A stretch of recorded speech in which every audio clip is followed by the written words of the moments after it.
Hello everyone.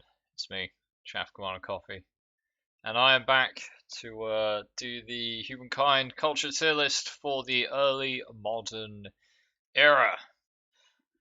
This is the final era that was available during the VictorOpendev, so any of the industrial civs that we could take a look at, my opinions of wouldn't be totally accurate. So we're just gonna finish it here. This will be the last video of this series on the tier listing.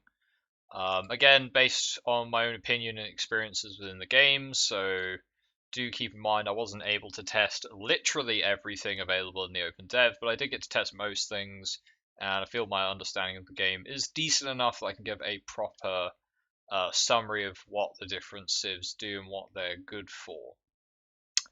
I am going to say I'm finding the I'm finding this particular era a bit more difficult than the previous ones to rate things at. Simply because I don't think there's any one particular civ I would say dominates all fields of play as much as the previous ones, and that's making it a little bit more difficult to judge which is best or fit certain roles. That being said, I will do my best, and I'm sure some of these will come as a little bit of a surprise for some people. So let's get started, shall we? Starting off with the Dutch. The Dutch will be our first civilization, and I think we're going to be putting the Dutch straight in at A tier. Another merchant civ making it up pretty high on the list, but not quite up to S tier for a couple of reasons. Firstly, I think most of their power stems from their civilization ability, which is stock wisdom. +2 money per trader on all cities. So every trader you have in every city provides 2 money to every city that you own. Yeah. That is a huge bonus. Say you have, it's early modern, so we're looking at like 5+ cities. Let's say you have, we're going to lowball it, so you have 5 cities, right? You got 10 traders in each of those cities, which is also not a huge amount. We'll just say 10 for sake of argument and also ease of maths. That's an extra 20 gold on each city, but it's every city. So it's actually an extra 100 gold. So you're actually producing an extra 500 gold. Because it's 2 per trader. You got 10 traders in a city, so that's 20 money. It's 20 money on each city. You have 5 cities, so that's 100 gold. And because you have 5 cities, each of that adds up to 500. So you make an extra 500 gold, and that's lowballing it. You can easily get like 20 population, 20 traders in a city, and you could have more cities. You could have less cities. But generally, we'll just say that's about 500 gold. That is a huge income boost. Just from your civilization bonus, and that's not going to go away as you age up to the industrial and contemporary. That's only going to remain there and be very, very, very powerful source of income. Secondly, we have the emblematic quarter, which is the VOC warehouse. This gives +3 money per population. So if you have 10 people in a city, it produces 30 gold. 20 people, it produces 60. Generally speaking, in the early modern, you'll have cities that have about 30 to about 50 population. So we'll save about 100 gold from just placing the VOC warehouse down, but it gets an extra 30 money per adjacent harbor. So depending on your earlier picks in the game, say you pick the Norse, the Carthaginians, or the Phoenicians, we're probably looking at picking the Carthaginians at the very least if we're going into the Dutch, because they reduce our buyouts by 50%. But say you went Phoenicians and stuff as well. In a ultimately good scenario, you would have a a Phoenician haven, a Carthaginian Kothon, a Norse Naust or Norst, and then the VOC warehouse, and then a normal harbor, which would produce you an additional 120 gold.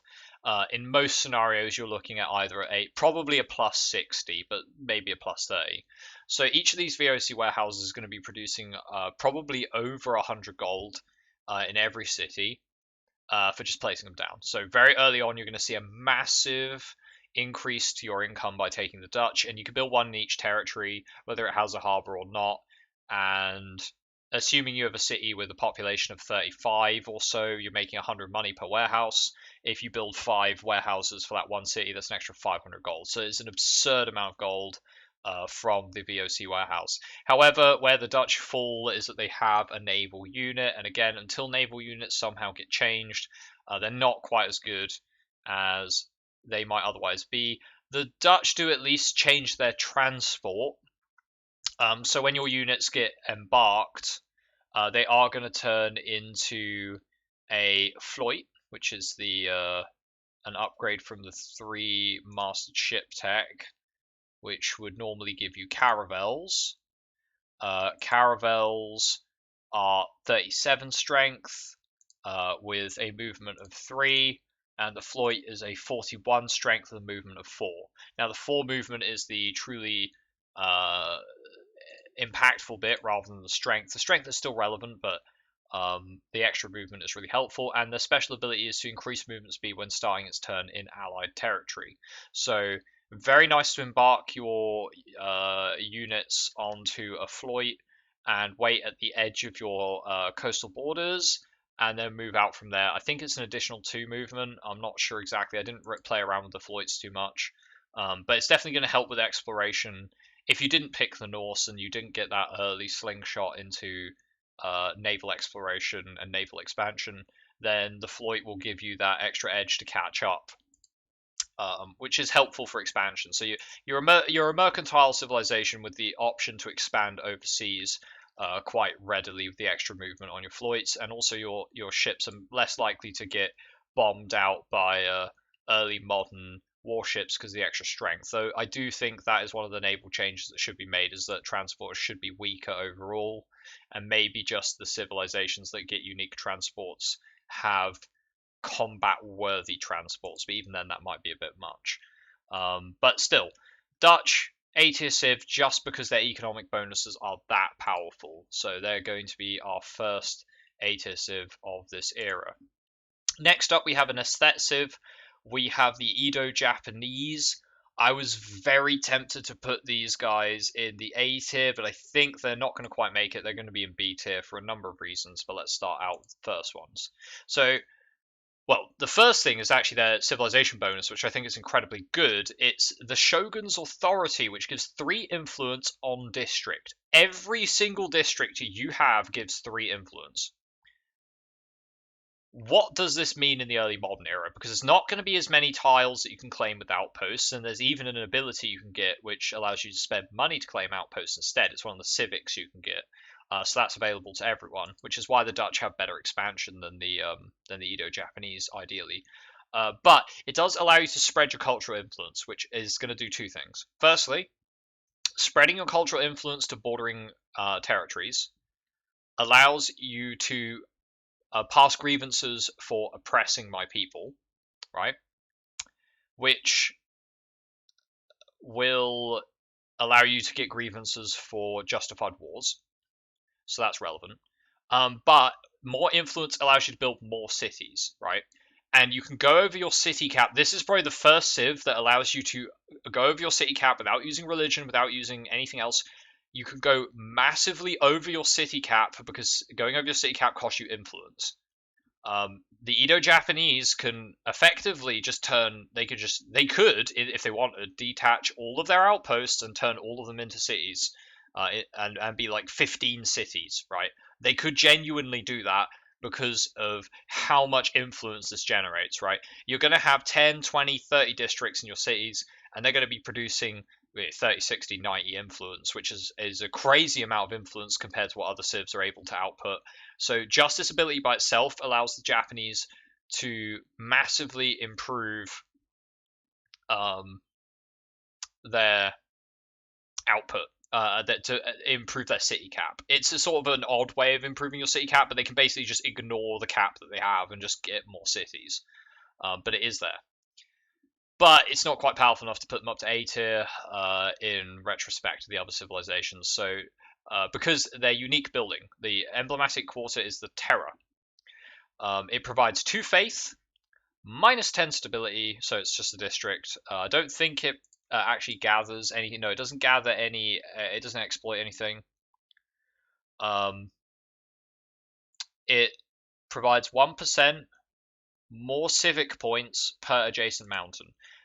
I found that I always had plenty of civic points. This is to do with stability. The more stability you have, the faster you get your civics. If you have really high stability, you'll get civics every 6 turns or so. And it's 1% civic point per adjacent mountain. Best case scenario, you're getting like 4% more points. It doesn't amount to anything. The emblematic quarter for the Japanese is the most do-nothing quarter. It's worse than the tumulus. It even has less faith. It's 2 faith, 1% civic points that I don't need. So it's like I spend 10 stability to add 2 faith on a quarter. It's awful. It's so bad.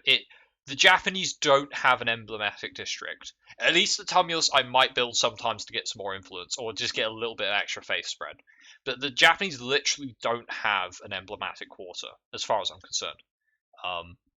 It's that bad, which is why they can't be A tier. Like, as much as their other stuff makes them really powerful, like, they can't be A tier because they just don't have a district. Which, how would I change it?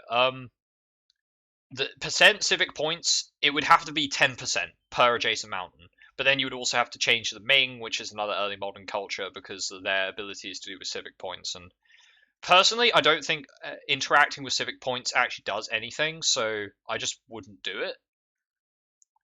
I would say the whole point is it's supposed to be a shrine complex with like it's supposed to be like Buddhist temples and stuff. It should give faith and then faith per adjacent districts maybe, and then rather than civic points, it could give like 1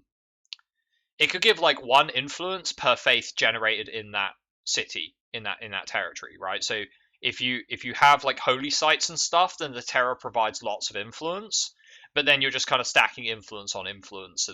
But that's what the Japanese are doing, right? That is what the Edo Japanese are supposed to do, is just generate loads and loads of influence. So maybe giving it some kind of influence output based on maybe even like 1 influence per civic that you've unlocked, so that you get a benefit for unlocking civics. So by the early modern, you probably have like 15 civics unlocked, so the Terror produced like 15 influence, which is a lot.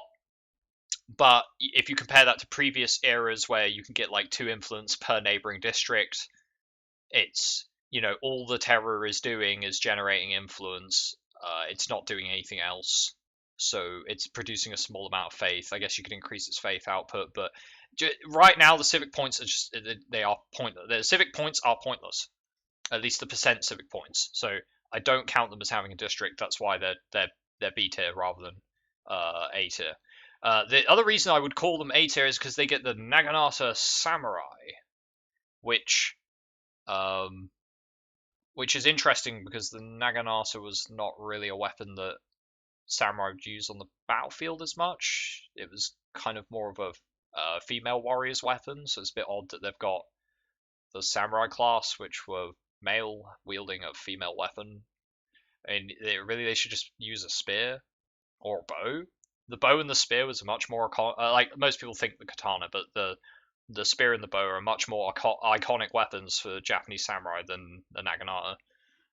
Naginata was like warrior monks or women would use a Naginata. Maybe peasant levy would use it more regularly, but not samurai so much. So it's a bit odd they went with that, but whatever. Anyway, on to what the actual unit is. It's a 46 strength unit. It replaces Halberders. Halberders are the melee unit of the early modern era. They have 41 strength, and they are anti-cavalry, so they get +5 versus cavalry. 41 strength is pretty solid. Anti-cav, not bad. They can handle themselves pretty well. But the Naginata Samurai are 5 strength higher, so they're 46 strength. They have 1 extra movement, so they're faster as well. However, they have honor code, which is the same as the Ranjin Guard. They prevent their army from retreating. So if you have a single Naginata samurai in your army, if it loses a battle, the entire army gets wiped. They cannot retreat. And also, like, you can't. If an enemy army attacks you, the samurai can't. You can't go, oh, I'll retreat and regroup. You can't do that. You have to take the fight, even if you'll get massacred. So you have to be careful how you use them, but they are stronger than the average unit of the era. In fact, arquebus are like 40 odd strength, whereas flintlocks are like 46. So even the early modern era's end tech range unit, which is the flintlock, have the same strength as the Naginata Samurai, and the Naginata Samurai have the bonus for cavalry as well, so they beat cuirassiers or dragoons or whatever. So they're a very solid unit, very, very solid, and they show up literally first tech of the early modern era, which is centralized power. So you can get a very strong military army going and rolling very, very early, and with all the extra influence and the ability to generate grievances from oppressing population, as an aesthetic culture, I think the Japanese lend themselves to very, very expansionist, like war, like sort of domineering, sort of domination style gameplay. As soon as you hit the early modern, unfortunately, their district sucks, so that's why I'm putting them at B tier because they don't. Missing out on district does mean that they are unfortunately not as powerful as perhaps other civilizations. And next we have the Haudenosaunee, which is a very interesting civ because I didn't actually get to play them. But if I had to say a civ was S tier, it's Haudenosaunee. I didn't actually play them, but compared to all the other civs in the era, I think these guys are actually the S tier of this era. And I'll go over why that is. So firstly, they have a trait that's very similar to the Dutch, but it's more powerful than money because they are an agrarian civ. Now, if you remember, agrarian civs, they get the ability Mother's Milk, which creates one pop per territory in all of your cities. All your cities get pop, right, based on how many territories you have. They get Land of Plenty, +2 food per farmer on all cities. Again, if I have 5 cities and I have 10 farmers in each, that's 20 extra food in each city, which equals an extra 500 food. Which means all of my cities are going to grow by 1 pop every turn. And I'm also going to get my agrarian pop, my Mother's Milk. I can press that pretty much. Literally, the cooldown would be 3 turns or less. So every 3 turns or so, I can just go bang and get like a massive amount of population in all my cities. Right? They get a hell of a lot of food, right? Which is crazy with the agrarian ability. That's the only thing that they need to be S tier, but they have other reasons that they're S tier as well. Emblematic Quarter is the Three Sisters Plantation. It provides 5 food. It's basically a farmer's quarter. It gathers food, but it provides 5 food per number of territories. So just like how the Umayyad gets science based on number of territories, you might want to go Umayyad into Haudenosaunee to maximize like playing very, very wide. 5 food per number of territories. If you own 20 territories, this produces 100 food. You pop this down 100 food straight like that. You don't even need any farmers. You get 100 food. It's insane. It provides 3 food per adjacent farmer's quarter, but that's like a negligible thing given how much food it produces from number of territories. So it's truly, if you've got like 10, 20 territories, this thing is insane how much food it produces. So you should be able to fire off your agrarian cultures like time and time again and get that massive cooldown boost to your Mother's Milk action for being agrarian, and then just pop out a load of population. What do you do with all this population? Well, population can be used to work science, they can make money, they can make industry, or they can join your army, which is probably the biggest bonus that I see for those sorts of units, right? These guys, they're called the, oh god, I don't even know how I'm going to pronounce this. Rodisgan Ragate. I think that's how you pronounce it. It looks like Rotisken Rakate, but I think it's, yeah, it says here you pronounce it Rodisgan Ragate. So yeah, they're musket dudes. Okay, they're musket dudes. They replace saboteurs. Um, Saboteurs are a medieval era unit that you get from guilds. They're close combat. They have the stealth ability, which means they can only be seen by adjacent units. Otherwise, you can't see them. Right. Um,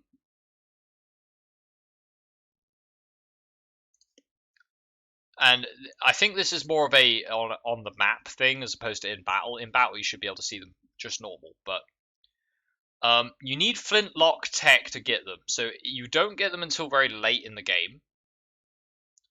And flintlock normally gives you access to 46 strength musketeers, which require 2 iron and 2 saltpeter. These guys don't require any resources. So if you have no saltpeter for gunpowder units, you can actually still train these guys, as far as I can see. They have 6 movement and 4 range, so they're very, very fast moving units. They have 41 strength, so they are about the same strength as an arquebusier, but they have stealth. They have stealth. So you can't see them on the map unless you're next to them. And because the Haudenosaunee can produce so much food and their population explodes so quickly, as soon as you get access to these guys, you can train a lot of them without actually impacting your economy at all. And you can train a lot of them. And it's going to be very difficult for your opponents to maneuver around your lands because they'll just casually move an army forward and walk it into like a big stack of these guys and just get shot to bits. So they have a very they have a very strong civ ability. They have a very strong quarter, emblematic quarter, which only gets better as you hit the industrial era because then you get percent bonuses to food, which obviously if these quarters don't go obsolete, they're still active in the next era, so you'll get percent bonuses to food, which will be pretty huge. But yeah, like they have an ability which basically means that you just stack one city full of fire, especially if you get like Machu Picchu, one of the wonders. I think it's Machu Picchu, which spreads out. You take 50% of the food from one of your cities and you spread it out amongst all your cities. Um, which is huge if you just stack one city full of farmers' quarters and then just use that as your bread basket and then it spreads out amongst all your others. But yeah, you get the idea. Like they have such huge food income and their infrastructure is built up. Unlike the other agrarian civs we've talked about, where their infrastructure might not be as robust. In the early modern era, you should have a lot of cities with very robust infrastructure, and the Haudenosaunee are going to have such an absurd food gain. They should be able to pop off their agrarian ability every turn, which will help you catch up with pop if you're behind on that, or otherwise it will let you spit out so much population in the military that nobody's going to be able to fight you. So I see them as a bit more of a militarist civ, really, because of just how much population they can generate. And their military unit being stealth is just like it's just impossible to maneuver around them. Like you go, cool, it doesn't look like they have an army. Like you can build an army up entirely in secret. Nobody has a clue. They don't know. As far as they're concerned, you don't have any troops. They declare war on you, and suddenly just like 100 riflemen pop out. And if 100 sounds like an over exaggeration, it absolutely isn't. The amount of population they can. Like I said, I didn't get a chance to play them because I didn't get enough time to play in the open dev to try every civ out. But just from what I've seen of playing like Mega City Harappans and stuff, and how expansion works. By the time you hit the early modern era, dude, you're going to be able to fire off your agrarian ability for like plus 20 population in all of your cities, like every 3 turns. Like you can spit out an absurd number of units. Like really, honestly, if you went something like Mycenaeans into, let's say, oh I don't know, classical era civ that might be useful.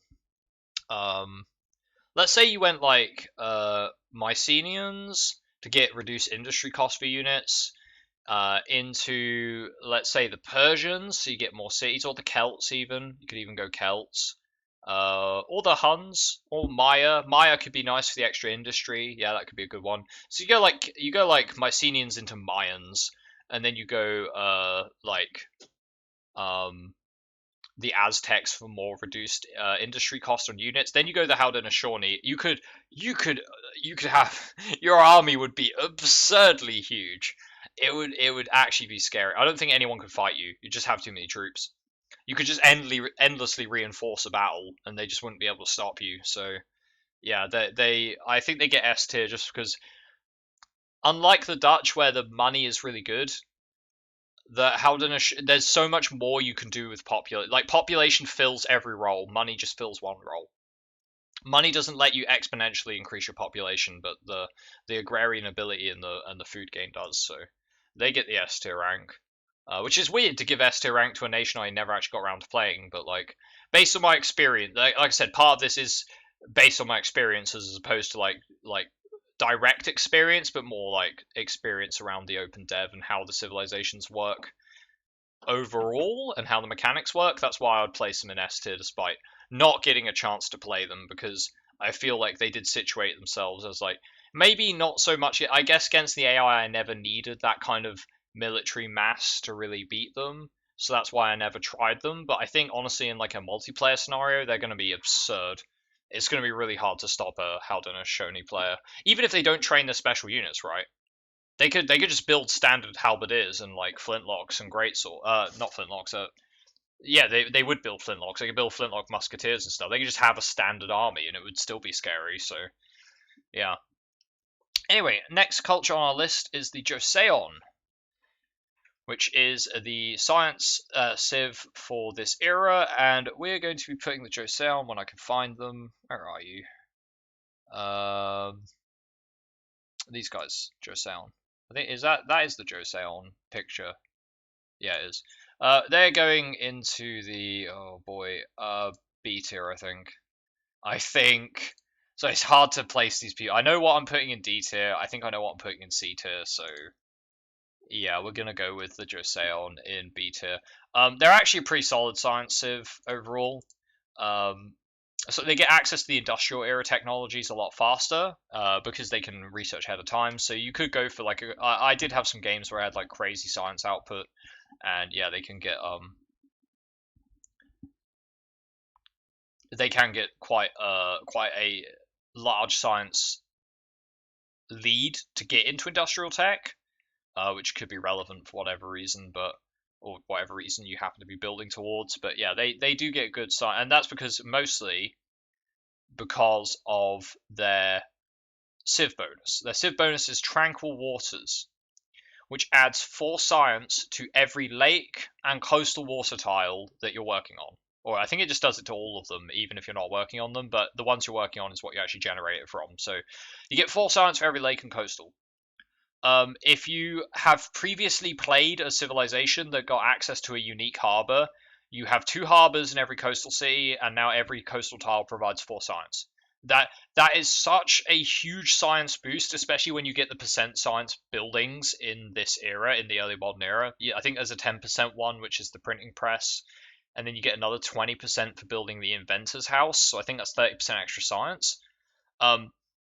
They get a huge increase to their science from having coastal. I think you wouldn't pick the Joseon. This is what I mean about them being B tier. You wouldn't. They have such a massive science boost, but you wouldn't pick them unless you'd already picked a nation with a unique harbor. If you have picked a nation with a unique harbor, or you're on a map where there's loads and loads of coastal tiles, then they're great. They're awesome. Might even be A tier, but I think otherwise, there's some other parts of the civilization which don't quite add up to A tier, so that's why we're putting them in B tier. But their science bonus is so huge that I would put them above C tier for sure. Their emblematic quarter is the Seowon, which is a science district. It provides 7 science immediately, 3 science per adjacent research quarter, which is kind of it's fine, and then 3 science per district producing science. So it does add the science directly onto the Seowon, but it's basically 3 science for every district producing science. Even if you build just Seowon and then 2 science districts adjacent to it, that's an extra 7 plus 6 plus 6. And then the science quarters themselves are also going to get boosted from being next to science districts. So you're already going to be producing like 50 plus science from just those 3 buildings, which is really good value. And if you had science buildings from a previous era, then they will also get boosted, or the Sail one will get boosted for every previous era's unique science buildings that you have. So maybe you played the Greeks and you built some amphitheatrons. Maybe you played the Franks. That's what I mean. If you play Franks, they're always good as an all-rounder civ. You build some scriptoriums to give you some influence, some science, and some faith, and then you go into Joseon, and then all the scriptoriums are just adding more science to the Sail one. And if you build them next to each other, then they even get district bonuses as well. Like the scriptorium produces more influence, the Sail one produces more science, so it's all good. So yeah, it's a pretty solid emblematic core. It's not like the most like absurd amount of science. It's not as powerful as the Grand Mosque. I wouldn't say it's as powerful as that because it doesn't scale up based on number of territories, which arguably you will have more of than science districts. But because like very best, you're going to have a Sail one surrounded entirely by research districts, which you could do. There's nothing stopping you from doing that.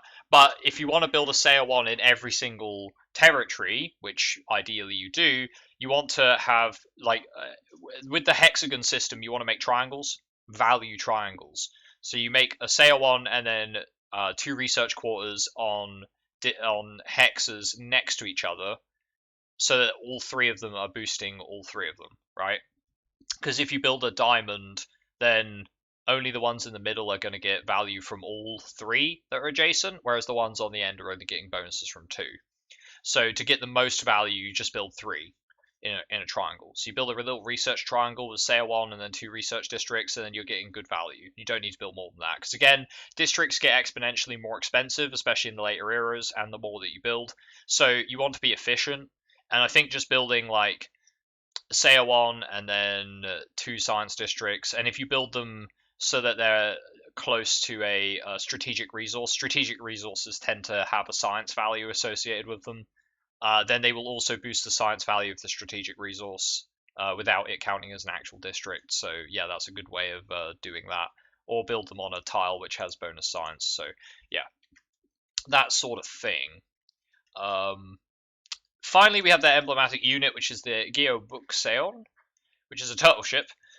It's just a gun platform. It's basically just a warship. It has 45 strength and 6 movement.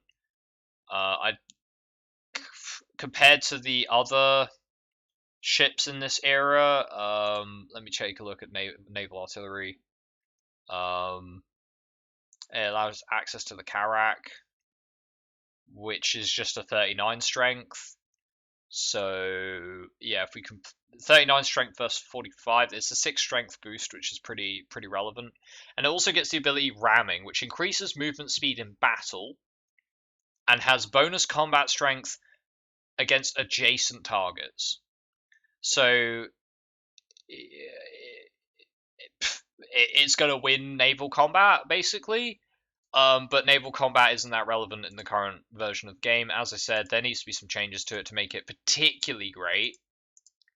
But yeah, it's if you're gonna get an emblematic unit, you might as well have one that at least dominates the field in whatever its role is. And the Gobukseon is definitely going to dominate the naval warfare in its role. So it's still not relevant or not as relevant as a land unit, but there you go. But yeah, they don't get A tier because again they have a naval unit, and whilst their science is really good, I don't think that's enough to push them up to A tier. Exactly, it's very good, but it's not quite enough. There's some other very good civilizations, so I wouldn't quite put them up to that rank. And we'll be moving over to one of those shortly, but not before we do our D tier civ. We have the Ming. Yeah, Ming. They are an aesthete nation. Sorry, guys. Ming is going in the D tier. Sorry, Ming. Ming, aesthete nation. Their civilization ability is Grand Secretariat. You get 25% more civic points. Boy, oh boy, it's really useless. They just don't have they just don't have an ability. And that is a massive blow to play a nation with no ability. It really is. And then I'm not even going to talk about it more because there's literally nothing to talk about. You just don't need civic points, so them having that is kind of is pretty worthless. Their emblematic quarter is the Grand Tea House. +1 influence per district, right? So good influence gain, but not as good as the Edo-Japanese, right? The Edo-Japanese 3 influence every district. Emblematic quarter for the Ming, 1 influence per district. So they have a third of the influence generation of the Japanese. So yeah, it does provide 10 stability and gives 2 extra influence per adjacent commons quarter. But as I've said, stability is not actually that much of a problem. So um, I, I sometimes I built like I went, oh, stability is a bit of an issue in the city, and I threw down like 5 commons quarters next to each other. But I wouldn't specifically take the Ming to do that. I could just do it on any civ. If I'm going to build 4 or 5 commons quarters, I guess that you get an extra 8 influence if I'm playing Ming. Wow. Or I just play the Edo Japanese and get an extra. Like, here's the thing: I could put down all of those districts, right? I could put down 5 commons quarters and a Grand Tea House in the middle of them, right? And I'd get an extra 10 influence. Or I could play the Edo Japanese, put down 5 commons quarters, and get 15 influence just by putting them down. You see? So it's just like the Ming's emblematic quarter is just worse. The fact they don't have a civ ability and then their quarter is just worse than the Japanese civ ability is just, they've got nothing going for them. And then we've got their range unit, which is the rocket cart. Rocket cart, which actually shows up pretty early. It's a gunner unit, so just like most of the other gunner type units. You get it pretty early on in the early modern. You get it like straight at gunpowder warfare, so straight as you get arquebus, which is cool. You do need 3 saltpeter to make it, so if you are unlucky and don't have access to 3 saltpeter, you can't make them. So it's kind of an expensive unit.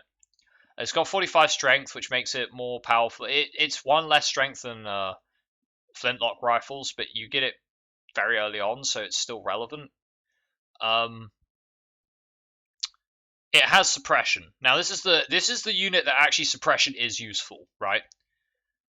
The rocket cart suppresses, which means target unit can either move or attack, but not both. So if you have an army of rocket carts and you're fighting against someone who's like the Japanese, who have a melee unique unit, or someone who's just got lots of melee units, you can fire all your rocket carts, 1 at each individual unit. They can run up next to you, but they can't attack you, which means you get another turn to go and shoot them again. And then they can attack you, but they can't run up. They can't pivot or rotate their formations. And with certain terrain, that might just be enough to just kill their units. So the rocket cart is not terrible, but is it great? Honestly, in early modern warfare, when like stuff like that gets kind of, early modern warfare is kind of about numbers.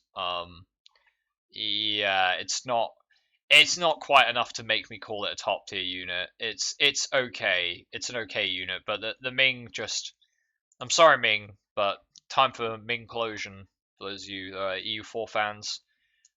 Mingplosion down at D tier. That's how it be. And now we have our second A tier civilization to just bring things back on an up note. We have the Moguls. The Moguls, yes, also a S tier for EU4 fans. The Moguls I'm putting at A tier. They are a builder culture. Their ability is Imperial Magnificence. 2% more industry per number of territories in your sphere of influence on capital. Now, this is very important. Sphere of influence is every territory that is affected by your culture. You don't even necessarily have to own it. So if you've picked an influence-heavy religion or an influence-heavy civilizations before playing the Moguls, you'll have a very large sphere of influence. And this could lead to having 30 or 40 or even 50 territories under your cultural influence, which can be up to 100% bonus industry on your capital. Generally speaking, you're looking at about 60 or even 80%. Like if we're lowballing it, like say 50%. 50% industry is insane on your capital. 50%, because again, it's a percentage, and you don't really get percentages until the industrial era, generally speaking. At least not for industry. So you're going to get a percent industry bonus on your capital, which I would like to also preface that the emblematic quarter for the Moguls, they are one of the few, I don't know why, but there are some civs that can build more than one copy of their emblematic quarter. I don't know why this is. I don't know if it was overlooked or a bug, but the Moguls can build multiple copies of their emblematic quarter, which is the Jama Masjid. At least from what I remember, I was able to build multiple copies. I know with the Ottomans I could build multiple copies of theirs. I think I could with the Jama Masjid as well. But anyway, the Jama Masjid gives 5 faith and 3 industry at the cost of 10 stability. 3 industry per adjacent maker's quarter. It exploits industry, so it's like an industry bonus. Yeah, but its main benefit is plus 3 industry per worker on the city. So every single worker you have producing industry gives you an extra 3. And the thing is, you can build as many copies of the Jama Masjid as you want. So for every Jama Masjid you build, you add 3 extra industry to all your workers. So, and because you have a percent industry bonus on your capital, you can build like 10 of these in your capital, which means all your workers produce 30 extra industry. And then that could be increased by 100%. So you produce an extra. This is where the numbers start getting really silly. You start getting absurd levels of industry as the Moguls. How is this relevant, right? So you got to ask yourself, how is producing all of this industry relevant? Well, you can produce multiple districts in a turn. You can produce multiple pieces of infrastructure in a turn. Most importantly, you can produce multiple units in a turn. Now, of course, you do need to actually have the population to be able to do that. So you might be looking at playing the Moguls after having played a agrarian civilization in the maybe classical or even the medieval era, and then levying a huge amount of your population into the army upon getting your stuff built. And you want to be levying your army in as Gajnal. Gajnal is a very solid unit. It's a 49 strength like elephant gunner, I guess. You need to get the siege cannons technology, which is the same tech you need to get mortars. But it acts as per a musket unit. It has 6 movement. It can move and fire, so it has the ability to perform a full move after making an attack, which is really useful for repositioning gunner units especially, because gunner units, they need line of sight. So with the Gajnal, you can have your front line fire at your enemy, and then move to the back line. And then the back line can move forward, fire at the enemy. You see? So you can get twice as many attacks out in like awkward terrain and stuff. Which is really, and they have 49 strength, which is higher than flintlock muskets, so they are one of the most powerful gunpowder units in this era. I still don't think they are powerful enough. Like the Moguls, the problem with having loads of industry, and this is why I don't rate them as highly as the Haudenosaunee, is there's no way to exponentially increase your pop growth bar one pop per turn in each city. Right, that's the highest you can get without being an agrarian civ, which uses their clicky ability to get more. Right, so assuming the Moguls did levy all of their industry into building a huge army, their population is now on the field, and getting it back, they'll still get it back 1 per turn per city, but that is the rate that they're going to get it back. There's not going to be anything more than that, right? Whereas the Haudenosaunee can spit all their people out as soldiers and then click their button and get all those people back, and then they can do it again and again and again and again. It's kind of endless.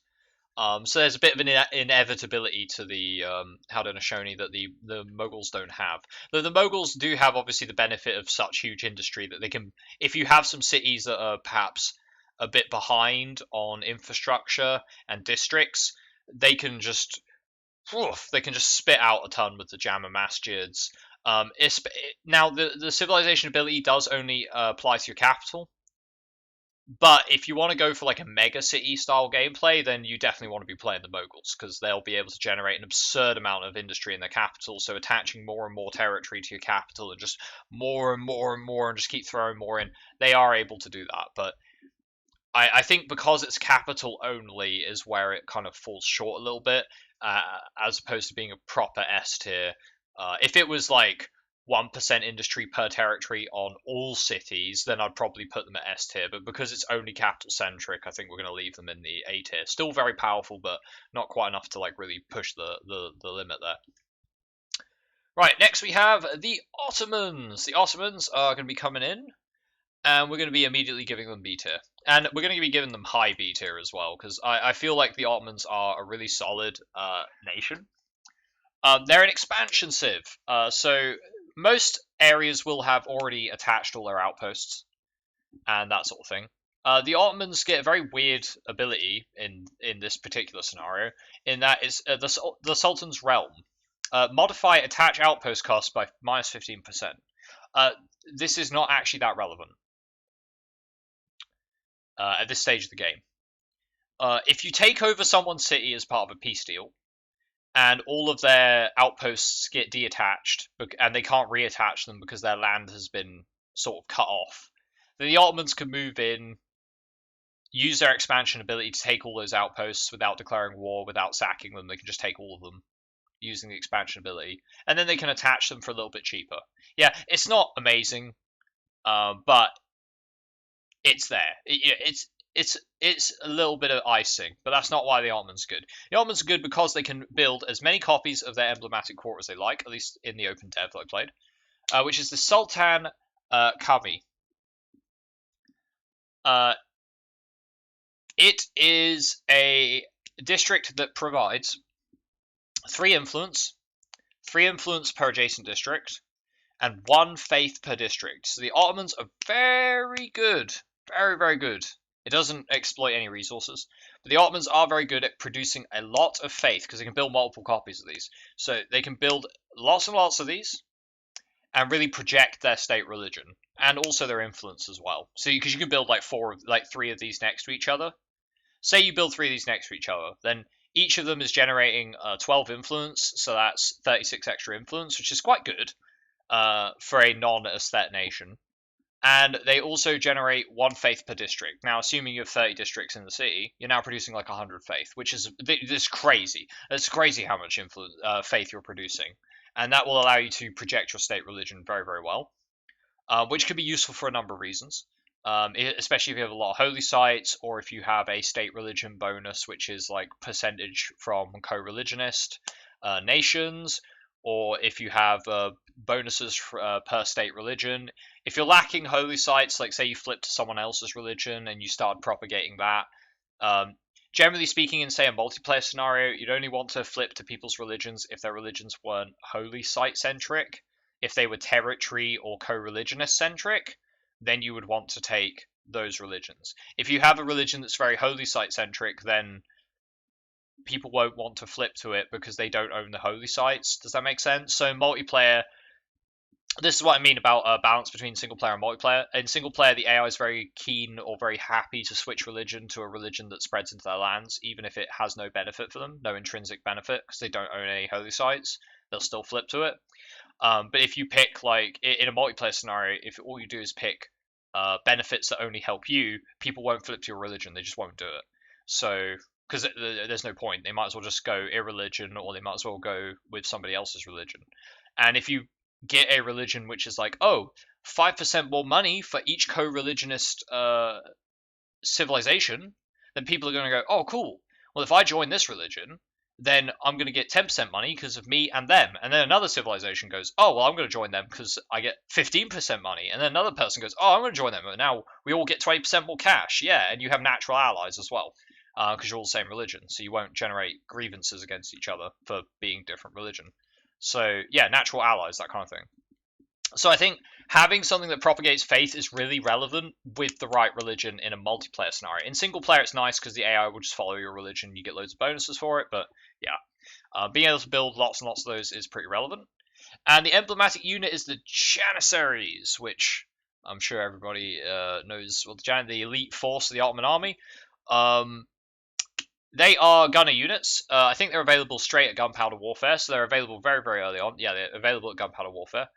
They are 44 strength, so they're higher strength than arquebus. They don't require too many resources to build. Arquebus are 39 strength, so they got 5 more strength over the arquebus. They require 1 iron, 1 saltpeter, so not a huge amount. They also get the Siege Mastery ability, which gives them bonus combat strength when participating in an assault or sortie. So the Janissaries get bonus strength for the entire combat that they are engaged in an assault, so when you're assaulting a city, or a sortie, which is when a city is being sieged by an enemy and you go out to meet the besieging force. The Janissaries get bonus combat strength. I think it's like a plus. I think it's either +2 or +3. So basically, they're early flintlocks when it comes to attacking cities. And these guys are brutal. I played as the Ottomans in one of my runs, and like 5 Janissaries will easily storm a city without siege weapons. But if you get a big mass of them, they're very, very solid. Like, they will fight halberdiers. You can just have an army completely made of Janissaries, and they will happily fight halberdiers, which are the melee units of the era, and they'll happily fight arquebus.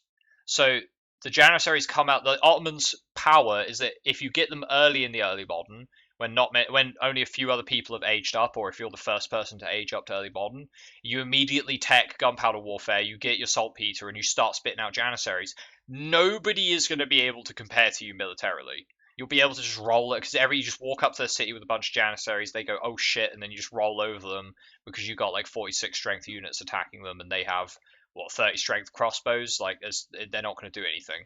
So yeah, the Janissaries are a very, very solid unit, and this is why I put them in as B tier. Unfortunately, Sultan's Realm is a bit on the weak side, and Expansionist is a bit redundant at this stage of the game, which is why I'm only going to put the Ottomans at B tier. But they're still a very solid B tier. So, their unit really, their unit and their district really shoots them up a little bit. Now we move on to the Poles.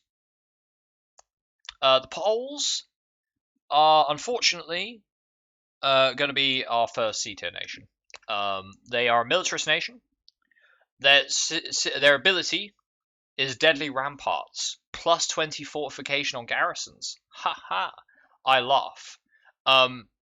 If you're getting caught in a siege or being besieged all the time, you probably want something a bit more relevant than 20 fortification on garrison. You probably want to actually build an army to defend yourself. Having a little bit extra fortification just means you take maybe 1 extra round of siege weapon fire for the fortifications to go down. Like, in reality, it's not a huge bonus, and honestly, it's a very last resort bonus. Do you know what I mean? Like, it doesn't feel like a good idea to pick Poles because of that. And on top of that, the unique quarter is the Barbican, which is a unique garrison, I guess. It's a unique fortification. It gives plus 10 stability. I believe you can build it wherever you want. It doesn't. It might be. I think it might be attached to. I think it's still attached to city tiles, but basically it protects neighboring tiles from being ransacked. Now, as we talked about with ransacking was kind of irrelevant in the VictorOpendev. If they change it, this might become more relevant, but the Barbican as it currently stands is it's a fortified tile that is a garrison, which is nice, and it prevents tiles from being ransacked, which doesn't matter. It does provide 10 stability as opposed to the standard garrison 5 stability, so that's cool, but you can only build 1, and it prevents the neighboring tiles from being ransacked, which is kind of like whatever. It's not a big deal. So, but however, where the Poles do have some of they reclaim some of their fallen glory is the winged hussars. They are heavy cavalry of this era. They are available at the same tech that halberdiers are available, and they have 45 strength, which is 4 points of strength higher than halberdiers. Their decently high strength means that they won't go down very quickly to flintlocks either in the later era, the later part of the early modern.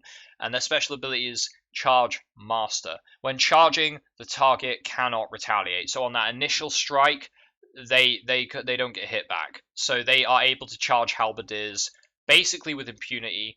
So the Poles do have a very solid aggressive unit, but unfortunately that's all they have. So whilst they have like very defensive focused traits, their unit is very offensively focused, and it doesn't really add up very well. And so the Poles are kind of like, and they don't get any eco bonuses. They're kind of just a bit all over the place. So they're getting C tier. They're not as bad as the Ming. Honestly, I'd probably put them both in D tier because you feel bad about picking either of them. But I think the Poles, at least their unit, is a bit more relevant. So unlike the rocket carts. So yeah, I suppose if you hit Polish winged hussars with rocket carts, then the hussars can't attack them. But the Poles are the ones who want to initiate offense with the hussars. So potato potato. Like I would rather pick the Poles than the Ming, because at least the fortificational districts is like mostly irrelevant but sometimes relevant, whereas the Ming is always irrelevant. So yeah, there you go. That's my scathing indignation of the Ming and the Poles. Next civ is the Spanish. Oh, I have to pick between the two last ones. Yeah, Spanish are getting the B tier. Spanish are pretty. They're okay. Where are they? Here they are. Spanish B tier. They've got some decent abilities. Let's see. So they're an expansionist civilization. Their trait is honor and glory. +3 combat strength on units starting their turn in non-allied territory. Right. So when you're on the offense, when you're conquering and attacking other people, you get +3 strength. So the Spanish always want to be starting offensive wars. Whenever they're on the back foot, they're not going to get that extra strength. Which means they're strong. They're basically just as strong as your units, but if they're on the offense, then +3 extra strength is really solid. It's a big bonus. It is a very big bonus to get. So they have a solid military bonus there. Their emblematic quarter is Cathedral Gothica, which provides 1 faith per population and 3 faith per adjacent district. I think you can only build one of these in every district or in every city. But yeah, it's going to give you +1 faith per pop. So like 30 faith and 3 faith per adjacent district. So maybe like an extra 9, 12 or something. It's a big faith boost. Big faith boost. If you've got a faith that really wants to have maximum number of people following that faith, like state religion followers, then the Spanish are going to get a big bonus from that. Or even just making sure that other people don't spread their faith to your lands. Then, for whatever reason, say they have a state religion bonus, then that's also going to help with that. It does give -10 stability. I always find it weird that like the religious buildings give minus stability, because the whole point of building a temple was to increase stability. You know, like public order. Build temple, everyone's like, hey, look how amazing our temple is. It's not like people go, oh, you built a huge temple, now we must riot. That's just kind of not what happened. So I don't know why the religious style buildings give minus stability. It always seems a bit weird to me, but I guess it might be a game balance thing. Stability seems like it's easy enough to keep up anyway, so maybe it's not so much of an issue. But again, subject to change. Some of the stability boosting effects in the game get changed, then stability is more relevant. And I think things like religious buildings or entertainment buildings like the amphitheatron and stuff, them giving minus stability kind of doesn't make thematic sense. And they're not super powerful buildings anyway, so I think removing the stability loss from them wouldn't be like a overpowered change or anything. I think it would just be a reasonable change for them. Oh, my throat is dying. For those of you that are watching still, I have done all of these tier lists back to back, so I've been talking straight for like 6 hours. Well, not 6, but like 4 or 5 hours now. and my throat is starting to die. So luckily we're on our almost last civ. So emblematic unit for the Spanish is the Conquistadore. They are a gunner unit. And they have 43 strength. They're available at the same time Arquebus is available. I think they replace Arquebus actually. Yeah, 43 strength. I think they have one more movement than standard Arquebus, which is pretty cool. But yeah, their special ability is El Dorado. They generate additional money from winning battles and ransacking. Now, the key part is they gain money when winning battles, so it's not just when you ransack, because ransacking, as we've gone over, is not quite as relevant right now with how it currently functions. But extra money from winning battles. I didn't actually use Conquistador. I think I picked Spanish once and ended the game pretty quickly, so I don't really use Conquistador, but I don't. Again, these are sort of little things that they should probably just make specific rather than like, oh, it generates additional money from winning battles. It should say how much money does it generate? Does it generate 10 gold for every defeated unit? Does it generate 100 gold on winning a battle? Like what numbers game, numbers, Humankind devs, give me numbers. We like numbers. We're all 4x players. We're playing to make numbers get bigger, and we want to see numbers. Okay. that's my takeaway. If you want to do tooltips, or people were complaining about things not being as clear, or tooltips, that's why we just be specific. It's very nice to be all like artsy, like, oh, they gain additional money when winning battles. It's like, yeah, how much? Tell me how much, okay? So I know whether I need to slate the Conquistadors for not. It's like the Harappan Scouts. Harappan Scouts gains additional money when making discoveries. Oh, that's great. How much? Do I care? Because I don't think I cared when I played the Harappans and I got discoveries. I wasn't even paying attention, but it didn't seem that much. I don't know if the Spanish make a huge amount or not very much. I don't know. But they have slightly higher strength Arquebus, which is good. You're going to build Arquebus. So they're actually 47 strength? No, they're 46 strength if you start your turn in non-allied territory. So they're basically early flintlocks if you're starting in non-allied territory. So that's good, and their Halberders is stronger, and their cuirassiers and dragoons are stronger. So the Spanish have a great military bonus. Honestly, like I would probably just be picking the Spanish for their military bonus. But yeah, Conquistadors being better Arquebus is definitely nothing to sniff up at. So solid. And our final civilization is the Venetians, which will be going into C tier.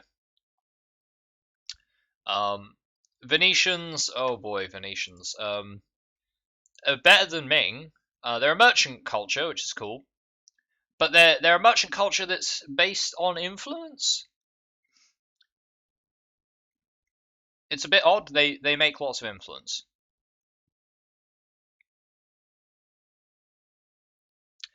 Yeah. Their trait is silver tongues, +1 influence per number of trade routes on territory. So you can make a lot of influence with the Venetians, like a lot of influence with the Venetians. I'm kind of hoping at some point they might use influence as a means of forcing deals in the diplomacy screen. That might be something that happens in contemporary era or maybe industrial. But like some way of forcing deals in the diplomacy screen using influence, like banked up influence, I think that would be really cool. Like forcing people into trade deals, and they're like, I don't want that trade deal, but I can't break it for 10 turns because the Venetians spent their influence on it.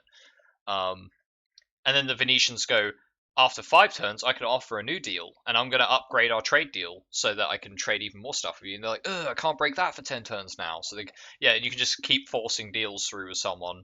Like, not alliances, but like whilst you're neutral with them, you can just like force a bunch of deals through with influence. I think that'd be cool. I think that'd fit the theme of like diplomatic influence a lot. And also, I think when eventually, they don't have any espionage systems yet, but I think when the game, if it does get espionage systems, which I imagine it will, because eventually they added espionage to Endless Space 2. And eventually they added espionage to Endless Legends as well, I think. Can't remember, but they added they did add an espionage faction. I think eventually when they get round to adding espionage, whether it appears in the contemporary era or just in a DLC or something, when they get around to doing that, I think it will probably be based somewhat off of influence. So that might make it better. But yeah, currently it's just extra influence per number of trade routes for Venetians. Sorry, I went off on a tangent there. 1 influence per number of trade routes. It's quite a lot of influence, pretty decent. Yeah, I'm not sure how relevant influence is at this stage of the game, but you know, it's not bad. It's a decent amount of influence to try keep your cultural control over an area. Their emblematic core is the Bottega di Artisti. It's artist workshops basically. It doesn't collect anything. It provides 4 influence and 1 influence per adjacent market quarter. At the cost of -10 stability. That's what I mean. It's like a bunch of artist workshops and a patronage spot for like art and culture, and it's like, oh yeah, it's going to lose stability. I guess like all of those radical intellectuals like causing instability whilst they're painting about the anarchy they're about to bring on your civilization. But yeah, it feels weird that it gives more stability. Regardless, it gives 4 influence and 1 influence per adjacent market quarter. Probably wouldn't even build any. I mean, you get more influence just from your ability, and this just uses up tiles. And again, you have to consider that districts get exponentially more expensive. So if the district isn't if the district isn't especially good, then you're just making future districts more expensive by building it, just to say that you have it, right? So there's no point building districts that aren't very good. I think if you remove the minus stab from it and made it maybe like 1 influence per market quarter, not adjacent, just per market quarter. So if you have like 10 market quarters, it generates 10 more influence. Like that would be cool. But yeah, making it an adjacency thing, kind of like this is the early modern era. Things are supposed to be scaling up in power level, and this seems to be like scaling back a bit. So yeah, I don't really like that. It's still more relevant than the Grand Tea House, so there you go. Bottega di Artisti, you beat the Ming Grand Tea House, but not by much. The unique unit. See, if the Venetians didn't have such a good or didn't have an as good civilization ability as they do, and the fact they're also a merchant culture, if they didn't have those 2 things, I'd probably put Ming above them because, yeah, the Venetian special unit is a boat. So as we know, yeah, boat not great. They get the Galleass. It has much higher combat strength when in coastal waters. They have 39 combat strength base. The wiki actually says it gives plus 11 strength when in coastal waters, which is actually pretty good. But they obviously they can't do open sea warfare, but it does allow you to keep your shipping with other civilizations, at least along the coastline, safe from raiding, because you get 50 strength ships. Which also means no one's going to do naval invasions of you because they'll get absolutely slapped. But yeah, that's kind of a That's nice, I guess. But yeah, investing in a fleet is not something I ever did in the Opendev, even though the Opendev is supposed to be like very naval focused. And that is just a symptom of free embarkation of all land units and the embarked units being too powerful, basically. Maybe even just like some like neutral pirates and stuff. Like we get independent civilizations pop up. What about pirates that just like raid your trade lanes? They just suspend all your trade unless you go deal with them. Like even things like that would make sense to try to keep people building a fleet. Because you couldn't just embark units to get rid of the pirates, because the pirates would wreck them, and also the pirates would like ransack your harbors and stuff. So you'd have to at least build a couple of fleets to stop pirates from destroying your harbors. That sort of thing. That would be cool. But yeah, Galleass, it's a unique naval unit, which means it's unfortunately gonna leave the Venetians a bit underwater, shall we say? So yeah. There we go. That's the early modern era. I'm not going to go do the industrial era because, again, we didn't get a chance to play them in the Opendev. So early modern, that's the last era I'm going to be doing a tier list of. I look forward to seeing people's comments. I hope you guys enjoyed all these tier lists. Again, I'll say, end of the video. If for those of you that have heard this 3 times already, I like the game, okay? The game is good.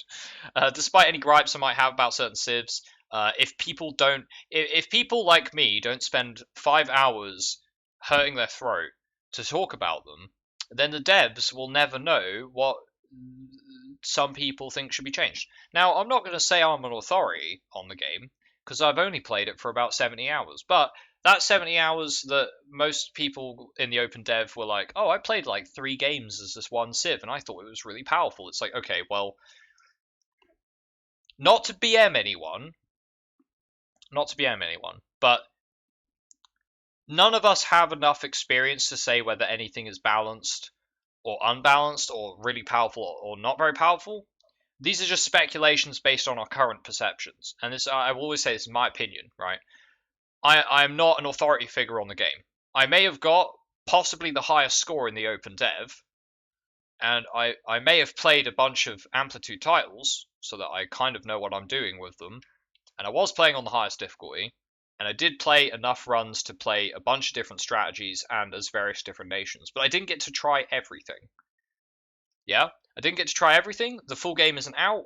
Some stuff was unbalanced, some stuff was underpowered, and as a nature of that, this is just based on my experiences. This is what I believe the game currently has to offer. However, despite that, I still think the game is worth keeping your eye on and probably getting as it releases in August, just like that. Or if they are going to do another Opendev and you're curious about the game, I would recommend you pick it up just to play the Opendev, because the Opendev was a great fun. I had so much fun playing. I had one more turn syndrome the entire time. I'd have 4-hour sessions on my Twitch and be like, oh, I need to go get some tea. Because it's been normally I go get tea every 2 hours, but I'd play 4 hours and then go, oh, I haven't even had tea yet. So there you go. I forget to drink tea. If that's not a glowing recommendation, I don't know what is. I really don't know what is. But anyway, thank you all for watching up to this point. If you did, I hope it was helpful. I look forward to seeing people's comments. I'll be letting the Reddit know that this is all on YouTube, because again, I was posting my high scores on the Reddit and trying to get a little bit more involved with the community at large. And yes, hopefully some of the people on there who have been talking about tier lists and about their perceptions of the game may find this helpful. Maybe one of the devs will stumble across this and go, oh, that's cool. Maybe they'll watch. Hello, Amplitude. If you watch this, your game's pretty good. Just gonna leave that there. Sellout. Hashtag sellout. I'm not an influencer. Yeah, there was a lot of streamer influencers for the Humankind Opendev. I watched a couple of them. I actually do watch a couple of them, like Marbazir. I watch Marbazir. Gamer Zach. I mean, I mostly watch him play impressions games, but like he was playing some Humankind. I didn't get to watch like loads of their stuff because they weren't playing like loads and loads. I know Shenrir played, or Shenir. They played a load of Humankind. I watched a couple of their games. But yeah, they weren't like going for high scores or anything. They were just kind of messing around, just seeing how stuff worked. And like me personally, going for high scores, that's just how I enjoy it. It's like that the challenge aspect, trying to get the high score, trying to really push things to a limit. That's what I like to do in video games. I like that challenge aspect, so I enjoyed that.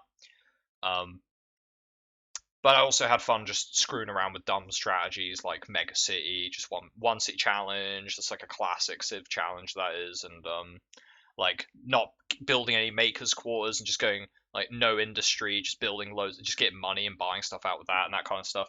Like loads of different things I tried out, and I think having tried not just optimal strategies but like quirky strategies gives me a bit more of a over rounded kind of experience of the Opendev as it thus stands. So hopefully my tier list is taken with a pinch of salt, because I'm not some omniscient being. I don't know everything.